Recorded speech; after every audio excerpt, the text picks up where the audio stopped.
में हम लोग class 12th half yearly examination सितंबर 2025 के क्लास 12th के ज्योग्राफी के आंसर की देखेंगे। ठीक है, इसमें केवल सब्जेक्टिव का आंसर की हम लोग देखने वाले हैं और इसमें बहुत ही इंपॉर्टेंट क्वेश्चन पूछा गया है, तो आप लोग मिला लीजिए कि एग्जाम में कैसे आप लोग लिखे हैं। ठीक है, और ये इसमें जितना क्वेश्चन हम लोग देखने वाले हैं सब्जेक्टिव में लघु उत्तरीय और दीर्घ उत्तरीय टाइप क्वेश्चन, ये फाइनल एग्जाम के लिए भी करते हैं। देखिए क्वेश्चन नंबर 1 में आया हुआ था, ये लघु उत्तरीय क्वेश्चन है, 1 से 25 तक लघु उत्तरीय क्वेश्चन था, जिनमें से आपको 15 प्रश्नों का उत्तर देना था और प्रत्येक प्रश्न 2 अंक के लिए था।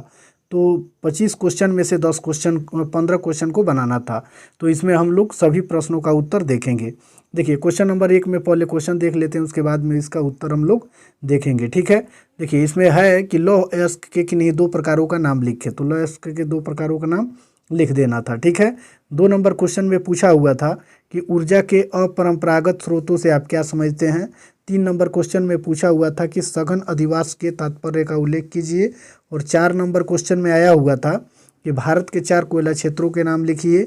फिर 5वां नंबर क्वेश्चन में आया हुआ था भारत के किन्हीं 4 शैक्षणिक शहरों के नाम लिखिए। फिर 6ठा नंबर क्वेश्चन में पूछा हुआ था कि जल प्रदूषण से आप क्या समझते हैं। चलिए फिर 7वां नंबर क्वेश्चन में पूछा हुआ था कि जल संरक्षण से आप क्या समझते हैं। और क्वेश्चन में देखेंगे इसमें आया हुआ था कि रेखीय अधिवास प्रतिरूप किसे कहते हैं। और 9वें नंबर क्वेश्चन में था सिंचाई से आप क्या समझते हैं। 10वां नंबर क्वेश्चन में पूछा हुआ था कि किन्हीं 4 नकदी फसलों के नाम लिखें। चलिए फिर आगे देखेंगे 11वां नंबर क्वेश्चन में आया हुआ था ग्रामीण तथा नगरीय अधिवास में अंतर स्पष्ट कीजिए। और फिर 12वां नंबर क्वेश्चन में आया हुआ था हरित क्रांति से आप क्या समझते हैं। और 13 नंबर क्वेश्चन में भारत के किन्हीं 4 औद्योगिक नगरों के नाम लिखिए। 14 नंबर क्वेश्चन में आया हुआ था जनसंख्या वृद्धि को परिभाषित कीजिए। फिर 15 नंबर जो क्वेश्चन था इसमें पूछा हुआ था कि भारत के 4 खाद्य फसलों के नाम लिखें। और 16 नंबर क्वेश्चन में लिंग अनुपात से आप क्या समझते हैं। चलिए फिर 17 नंबर क्वेश्चन में था कि आयु संरचना का अर्थ बताइए। चलिए फिर इसमें आगे अब हम लोग दीर्घ उत्तरीय क्वेश्चन देख लेते हैं। 25 तक तो आपका लघु उत्तरीय क्वेश्चन था, जिसमें 17 इसमें क्वेश्चन हम लिए हैं। और 25 से आगे जो 26, 27, 28, 29 है 4 प्रश्नों का उत्तर देना था।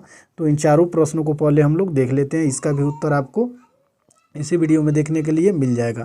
तो चैनल पर पहली बार हैं तो चैनल को सब्सक्राइब जरूर कीजिए और अपने दोस्तों को भी शेयर जरूर कीजिएगा। ये सभी क्वेश्चन आपके फाइनल एग्जाम 2026 के लिए बहुत इंपॉर्टेंट है, इसमें से कुछ ना कुछ क्वेश्चन आपको फाइनल एग्जाम में देखने को मिले ही जाएगा। तो इन सभी प्रश्नों को आपको कॉपी में नोट भी कर लेना है और याद भी कर लेना है। चलिए फिर दीर्घ उत्तरीय में 26 नंबर क्वेश्चन में है कि चतुर्थक क्रियाकलापों का वर्णन कीजिए। 27 नंबर में जल प्रदूषण के परिणामों का वर्णन कीजिए। और 28 नंबर में शुष्क तथा आर्द्र कृषि में अंतर स्पष्ट करें। और 29 नंबर में आया हुआ था कि जल संरक्षण के उपायों का वर्णन करें। ठीक है, अब हम लोग इसका उत्तर देखेंगे। देखिए सबसे पहले हम लोग देखेंगे यहाँ 1 नंबर क्वेश्चन में आया हुआ था कि लौह अयस्क के किन्हीं 2 प्रकारों के नाम बताएं। तो इसका उत्तर लिखेंगे कि लौह अयस्क धात्विक खनिज है जो लोहा से प्राप्त किया जाता है और इसके 4 प्रकार होते हैं। कितने प्रकार होते हैं? 4, जिसमें से 2 ही प्रकार को लिखना है। तो पहला नंबर पॉइंट में लिखेंगे मैग्नेटाइट, इसमें लौह की मात्रा सबसे अधिक होती है। और दूसरा नंबर में हीमोटाइट, यह भी एक प्रमुख लौह अयस्क है जिसमें लोहा की मात्रा अधिक होती है। ठीक है, ये क्वेश्चन नंबर 1 में पूछा गया क्वेश्चन था। चलिए फिर दूसरा नंबर क्वेश्चन में आया हुआ था कि ऊर्जा के अपरंपरागत स्रोतों से आप क्या समझते हैं। तो इसका उत्तर लिखेंगे कि अपरंपरागत ऊर्जा के स्रोत वे स्रोत हैं जो प्राकृतिक रूप से लगातार उपलब्ध होते हैं और जिनका दोहन करने पर वे समाप्त नहीं होते हैं, जैसे कि सौर ऊर्जा, पवन ऊर्जा, भूतापीय ऊर्जा, ज्वारीय ऊर्जा तथा बायोगैस। ये स्रोत प्रदूषण रहित होते हैं और सतत ऊर्जा का आधार प्रदान करते हैं। ठीक है, जो अपरंपरागत स्रोत वाली ऊर्जा होते हैं उनकी बार बार प्राप्ति करने पर भी, बार बार उपयोग करने पर भी पुनः उनकी प्राप्ति की जा सकती है। ठीक है, जैसे में सौर ऊर्जा और पवन ऊर्जा, भूतापीय ऊर्जा, ये कभी खत्म होने वाली ऊर्जा नहीं है। ठीक है, चलिए फिर आगे वाला क्वेश्चन देखेंगे। तीसरा नंबर क्वेश्चन में पूछा हुआ था कि सघन अधिवास के तात्पर्य का उल्लेख कीजिए। तो इसका उत्तर लिखेंगे कि जब किसी क्षेत्र में बड़ी संख्या में लोग एक दूसरे के पास पास घर बनाकर रहते हैं तो उसे सघन अधिवास कहते हैं। देखिए सघन अधिवास होता क्या है कि जब किसी क्षेत्र में बड़ी संख्या में लोग एक दूसरे के पास पास नज़दीक नज़दीक घर बनाकर रहते हैं उसे सघन अधिवास कहा जाता है। यह अधिकतर उपजाऊ मैदानी क्षेत्रों, नदियों की घाटियों और सिंचाई की सुविधा वाले क्षेत्रों में पाए जाते हैं। यानी जहाँ पर ये सुविधा, जहाँ खेती करने की सुविधा होती है, मैदानी क्षेत्र होते हैं या नदी घाटी जो इलाका होता है, या जहाँ सिंचाई की संपूर्ण व्यवस्था होती है, उन क्षेत्रों में सघन अधिवास अत्यधिक देखने को मिलता है। क्वेश्चन में है कि भारत के 4 कोयला क्षेत्रों के नाम लिखिए। तो उत्तर में लिखेंगे कि भारत में कोयला ऊर्जा का प्रमुख स्रोत है और प्रमुख कोयला क्षेत्र निम्नलिखित है। पहला नंबर में झरिया, जो बिहार झारखंड में, पहले बिहार में था, अब झारखंड में है। दूसरा नंबर में रानीगंज, पश्चिम बंगाल में है। और तीसरा नंबर में है बोकारो, जो झारखंड में है, और नेवली तमिलनाडु में। ठीक है, चलिए फिर आगे वाला क्वेश्चन देखेंगे। 5वां नंबर क्वेश्चन में पूछा हुआ है कि भारत के किन्हीं 4 शैक्षणिक शहरों के नाम लिखिए। तो इसका उत्तर लिखेंगे कि भारत में कई शहर शिक्षा के लिए प्रसिद्ध हैं। इनमें प्रमुख है दिल्ली, वाराणसी, पुणे, और फिर उसके बाद में है इलाहाबाद, प्रयागराज। ठीक है, चलिए फिर आगे वाला क्वेश्चन देखेंगे। 6 नंबर क्वेश्चन में दिया हुआ है जल प्रदूषण से आप क्या समझते हैं।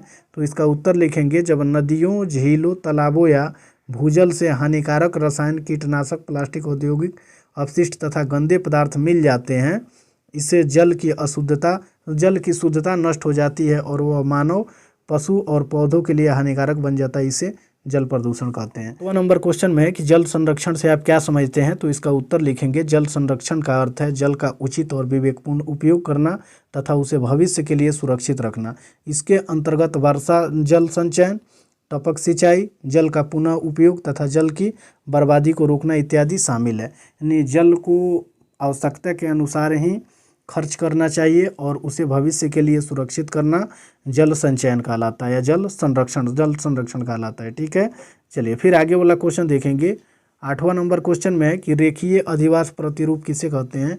तो इसका उत्तर लिखेंगे कि जब किसी बस्ती के घर सड़क, नहर, नदी, समुद्र तट या रेल मार्ग के किनारे किनारे सीधी पंक्ति में बसी हो, उसे रेखीय अधिवास कहते हैं। ठीक है, रेखीय अधिवास के प्रतिरूप क्या होते हैं। कोई भी बस्ती जो सड़क, नहर, नदी, समुद्र या रेल मार्ग के किनारे किनारे सीधी पंक्ति में, सीधी लाइन में बसी हो, उसे रेखीय अधिवास कहते हैं। ठीक है, बहुत इंपॉर्टेंट क्वेश्चन है, इसको आप लोग कॉपी में नोट करके बिल्कुल याद कर ही लीजिएगा। चलिए 9वें नंबर क्वेश्चन में हम लोग देखेंगे सिंचाई से आप क्या समझते हैं। तो इसका उत्तर लिखेंगे कि कृषि कार्य हेतु कृत्रिम साधनों जैसे नहर, कुआं, तालाब, ट्यूबवेल इत्यादि द्वारा खेतों में जल पहुंचाने की प्रक्रिया को सिंचाई कहते हैं। ठीक है, चलिए फिर आगे वाला क्वेश्चन देखेंगे। 10 नंबर क्वेश्चन में पूछा हुआ था कि किन्हीं 4 नकदी फसलों के नाम लिखिए। तो उत्तर लिखेंगे भारत की प्रमुख 4 नकदी फसलें। 1 नंबर में गन्ना, 2 नंबर में कपास, 3 नंबर में जूट, और फिर 4 नंबर क्वेश्चन में तंबाकू। ठीक है, चलिए फिर आगे वाला क्वेश्चन देखेंगे। 11 नंबर क्वेश्चन में दिया हुआ है कि ग्रामीण तथा नगरीय अधिवासों में अंतर स्पष्ट कीजिए। तो उत्तर लिखेंगे कि ग्रामीण अधिवास यानी गाँवों में पाया जाता है जहाँ लोग मुख्यतः कृषि और पशुपालन करते हैं। घर अधिकतर मिट्टी, लकड़ी या ईंट के बने होते हैं। फिर दूसरा पॉइंट में लिखेंगे नगरीय अधिवास शहरों में पाया जाता है जहाँ लोग उद्योग, व्यापार और सेवाओं से जुड़े होते हैं। घर पक्के और व्यवस्थित होते हैं तथा सुविधाएं अत्यधिक होती है। ठीक है, चलिए फिर आगे वाला क्वेश्चन देखेंगे। 12 नंबर क्वेश्चन में पूछा हुआ था कि हरित क्रांति से आप क्या समझते हैं। तो उत्तर लिखेंगे कि भारत में 1960 के दशक में खाद्य उत्पादन बढ़ाने के लिए उच्च उपज वाले बीज, रासायनिक उर्वरक, कीटनाशक और आधुनिक कृषि तकनीकों का उपयोग किया गया है। ठीक है, इस कृषि परिवर्तन को ही हरित क्रांति कहा जाता है। यानी फसलों के अत्यधिक से अत्यधिक उत्पादन ही हरित क्रांति कहलाता है। इतना भी आप लिख सकते हैं। ठीक है, जिसमें उन्नत किस्म के बीज, अत्याधुनिक कृषि करने वाले यंत्र और रासायनिक खादों का प्रयोग करके अधिक से अधिक अनाज को उपजाना ही हरित क्रांति कहलाता है। ठीक है, चलिए फिर आगे वाला क्वेश्चन देखेंगे। 13 नंबर क्वेश्चन में है कि भारत के किन्हीं 4 औद्योगिक नगरों के नाम लिखिए। तो लिखेंगे कि भारत के प्रमुख 4 औद्योगिक नगर, जिनमें पहला नंबर में जमशेदपुर, दूसरा नंबर में मुंबई, तीसरा में कानपुर और चौथा में अहमदाबाद। ठीक है, चलिए फिर आगे वाला 14 नंबर क्वेश्चन में आया हुआ था जनसंख्या वृद्धि को परिभाषित कीजिए। तो इसका उत्तर लिखेंगे किसी देश या क्षेत्र की जनसंख्या में समय के साथ होने वाली वृद्धि को जनसंख्या वृद्धि कहते हैं। यह जन्म दर, मृत्यु दर तथा प्रवासन पर निर्भर करती है। चलिए फिर 15 नंबर क्वेश्चन को देखेंगे। इसमें दिया हुआ है कि भारत के 4 खाद्य फसलों के नाम लिखिए। तो उत्तर लिखेंगे भारत के 4 प्रमुख खाद्य फसलें, जिनमें धान, गेहूँ, मक्का और फिर ज्वार। ठीक है, चलिए फिर आगे वाला क्वेश्चन देखेंगे। 16 नंबर क्वेश्चन में दिया हुआ है लिंगानुपात से आप क्या समझते हैं? तो किसी क्षेत्र में प्रति 1000 पुरुषों पर महिलाओं की संख्या को लिंगानुपात कहा जाता है और समाज में स्त्री पुरुष संतुलन को दर्शाता है। ठीक है, तो आपको बनाना था एग्जाम में कुल 15 प्रश्न, 25 से कितना 15, इसमें 16 क्वेश्चन हम बता दिए हैं। इन सभी प्रश्नों को आप लोग अगर याद नहीं है तो कॉपी में नोट करके 2026 में फाइनल एग्जाम के लिए बेहतर से इसको कंप्लीट कर लीजिएगा। 100% इसमें से क्वेश्चन फाइनल एग्जाम में आपको देखने को ज़रूर मिलेगा। ठीक है, चलिए फिर आगे हम लोग देखेंगे दीर्घोत्तरीय क्वेश्चन में। देखिए दीर्घोत्तरीय क्वेश्चन में चतुर्थक क्रियाकलाप के बारे में पूछा हुआ था कि चतुर्थक क्रियाकलाप के को वर्णन करें।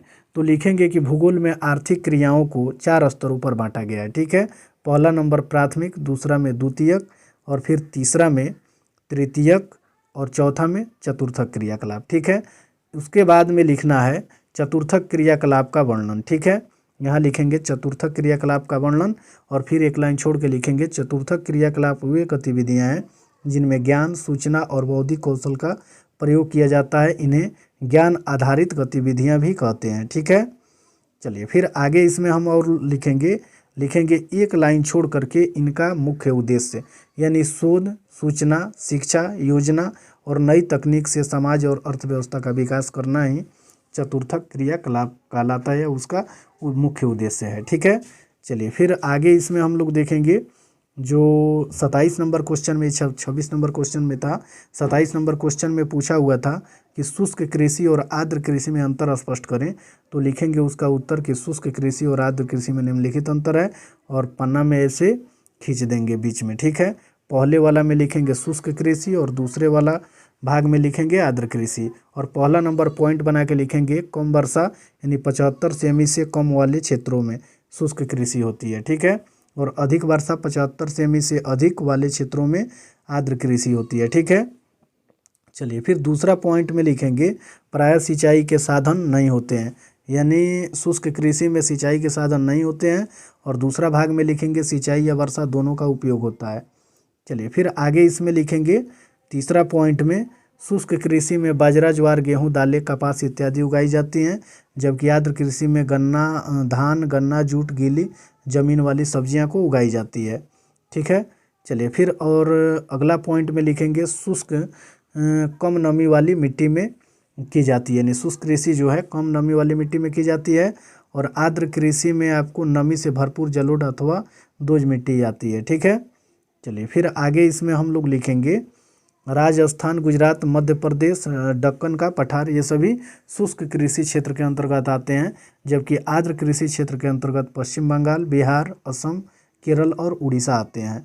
फिर अगला पॉइंट में लिखेंगे इसमें, ठीक है, अपेक्षाकृत कम, यानी शुष्क कृषि में अपेक्षा से कम उपज होती है, और वहीं आर्द्र कृषि में अपेक्षा से अधिक उपज होती है। ठीक है, तो वीडियो पसंद आया हो तो वीडियो को लाइक ज़रूर कीजिए, और चैनल को सब्सक्राइब करके अपने दोस्तों को भी शेयर ज़रूर कीजिए।